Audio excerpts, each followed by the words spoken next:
Tuwing ika-27 ng Pebrero, kahapon yan actually, ginugunita natin ang World NGO Day. Layunin nitong kilalanin at bigyang halaga ang hindi matatawarang kontribusyon ng mga NGO natin o non-government organizations sa ating lipunan. Hindi sila bahagi ng gobyerno pero buong puso sila nagsisilbi at tumutulong sa ating mga kababayan. At isa na nga rito ang makakakwentuhan natin ngayong umaga. Ang NGO na ito ay nagsusulong sa edukasyon, sa overall na kapakanan ng mga batang nangangailangan. At syempre, mula sa Child Hope Philippines Foundation, narito para ating makakakwentuhan si Miss Mylene Lagman. Good morning, Miss Mylene! Good morning po. Please sit down. Good morning po. Ma'am, bati po kayo sa ating mga hello po. Kababayan. Magandang umaga po sa inyong lahat. And very thankful po na nandito kami. Kami rin po. Very thankful din po kami. Good morning po, Ma'am Mylene. Ma'am Mylene, gaano katagal na po ba ang organisasyon na Child Hope Philippines? At ano po ang layunin nito? Actually po, ang Child Hope ay kabilang sa Child Hope International before. 1985 pa. Opo, yes, opo. Pero 1989, nakita nung isa sa mga director, which is Miss Teresita Silva, yun po yung founder namin na yung importansya ng street education program bilang isa siya sa mga social worker na mga nauna before. So, tinuloy niya. So, by 1989, naging registered, accredited, and licensed na kami po ng DSWD as well as with SEC. Talagang maituturing na isa ng institusyon ng ating organization, hindi po ba? Ang pagkakaroon kasi ng like street education, kasi bunsod yan ng malaking populasyon o numero ng mga bata sa lansangan. Ano po, yung mga kabataan noon. Hanggang ngayon po?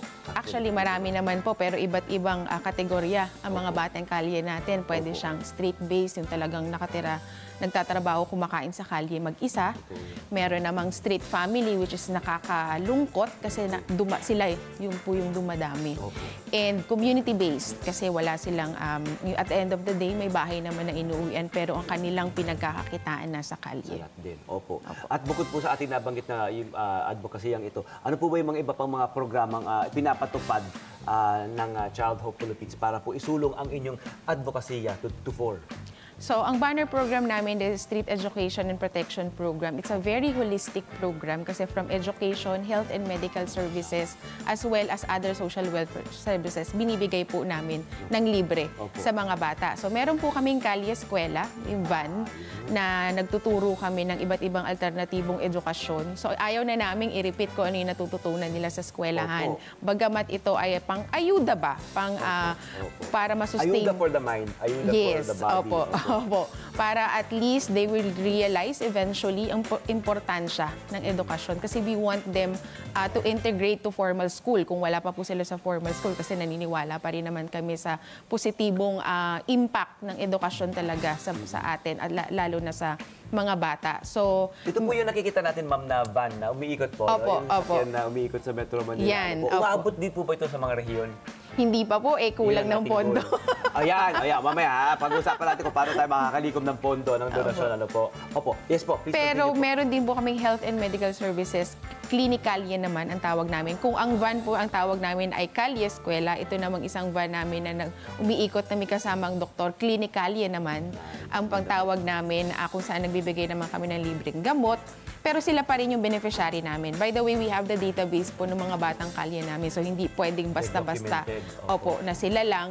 And because we're also accredited by DSWD, may mga reports kaming binibigay kasi kay DSWD and we have to be consistent dun sa programa namin. Collaboration po kayo sa DSWD, sa iba pa pong mga ahensya.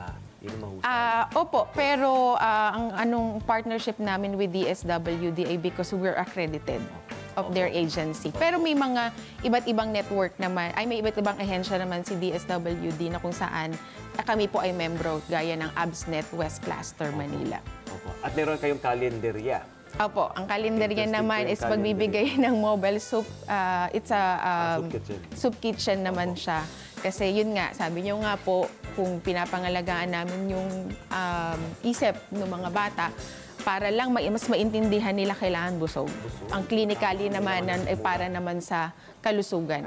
So holistic program po yung aming program. May Project Bamboo rin po kayong isinusulong. Ito naman po ay para sa aming mga out-of-school youth. O kaya yung medyo may edad na namin na mga bata na we want them to engage naman to income-generating activities. Last option, para magkaroon sila ng ikabubuhay nila sa maayos at marangal na paraan. Miss Mai, sa ngayon ilan po ang mga beneficiaryo natin, mga beneficiaries natin, mga kabataan at mga pamilya? Direct beneficiaries po namin yung mga bata, 500 kids. 500. Opo. So, i-multiply na natin yon na ang more or less 4 members of every family. So, yun. Opo. Sa nagdaang taon, simula sa nagdaang mga taon, simula pa noong 1985, 1989, ang dami na pong natulungan natin.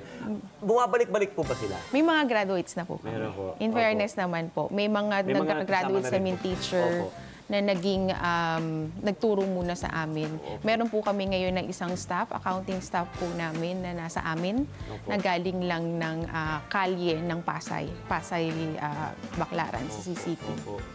Ngayon may mga bahay, sila ang may bahay na. Sila ang may bahay, sila nag-pay forward, nag-share ng pinapasa na nila. Yung mga nakuha. Long term po yung aming programa, pero ang nakakatuwa lang kasi once na makagraduate sila o maging successful, hindi lang naman po sila ang natatanggal sa kalye, kundi pati pamilya nila. Nagkakatulungan na po. Opo. Ang mga ganitong organisasyon po, alam naman natin hindi ganun kadali na maitayo, maitaguyod, hindi po ba? Ano po yung mga challenges na hinarap nyo po noon na sana po hindi nyo na hinaharap ngayon? Ano po? Pero ano po yung mga challenges noon na inyong hinarap nung nag-umpisa po kayo? Actually, madami po Nandiyan na po ang pondo, una. Siyempre, may mga kami, social workers, teachers na hinahire din kami. So, kailangan din namin silang pangalagaan. Dahil baka sila naman na maging kalye, di ba? So, dapat naman panangalagaan. Pangalawa po is, hindi lahat ng gusto mong tulungan, gustong magpatulong. Aba, may malaking diferensya. Hindi lahat ng gusto mong tulungan ay gustong magpatulong. So, may mga proseso po kami. Step by step, nandiyan na aming social workers to assess kung ano talaga yung gusto nilang tulong at yung gusto nilang, based dun sa needs nila. Hindi mo pwedeng ipilit na, sige, pumasok ka. Di ba? Sobrang hina nga nung bata. O kaya, yung mga magulang gusto mong pagtrabahuhin o magbigyan mo ng livelihood, karamihan hindi po makapag-aral. So magbibigay kami ng alternative. So may mga treatment plan po na ginagawa ang aming mga social workers para maging successful. Hindi pwedeng i-insist namin yung program namin sa kanila na hindi naman applicable po sa at syempre, kanila. hindi naman po natin may susulong ito. Hindi tayo makaka-move forward kung wala naman po tayong sapat na pondo para rito. So sa usaping pagbibigay ng donasyon, may ibang paraan po ba para makapag-donate? Paano po kayo nakakalikom ng inyong mga donasyon? Opo. Bilang isang non-profit organization, sobrang hirap. Pero may mga funding agencies naman kung saan kami nagsasubmit ng aming project proposals. Meron po kami mga ginagawang iba't ibang CSR activities. Kahit paano, may mga partners kami, local companies po dito. Kasi iba yung sa ibang bansa, iba yung dito na meron talaga kaming. And volunteers. Mahalaga po sa amin ang mga volunteers kasi meron kami mga social workers and teachers. Pero other than that, to develop the skills of our children, parang iba po sa kanila, and yung maranasan nila, there's people outside the organizations that helping them and see to it na nagkikare sa kanila, parang mas nai-inspire po sila lalo. And speaking of volunteers po, kayo po ba tumatanggap pa rin po ba ng volunteers? At saka po, ano po ang mapanuntunan natin para sa mga volunteer?